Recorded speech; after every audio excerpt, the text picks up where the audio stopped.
एक बच्चा बताएगा, बोलो।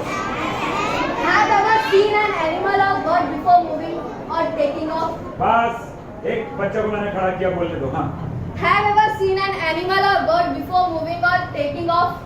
बैठ जाओ। आपने कभी किसी बिल्ली को देखा जब वो बैठी होती है, खड़ी होती है तो क्या करती है? चलने के लिए कमर को ऐसे करती है, स्ट्रेच करती है। कुत्ते को देखा, पैर ऐसे खोलता है। चिड़िया को देखा, एक पंख खोला, फिर दूसरा पंख खोलेगी, फिर उड़ेगी। तो जब आपको इस समाज का सामना करना है जहां रेप्स हो रहे हैं, are you ready? Have you taken any training? No.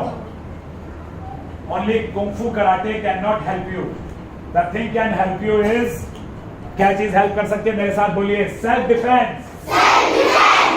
Street combat, krav maga, by, doctor, Thapar and Kiran दीदी, माला दीदी, वसुंधरा दीदी, इन हम आवाज।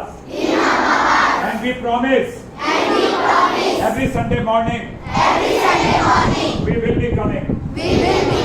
We will join Hum Awaaz to save ourselves. Excellent.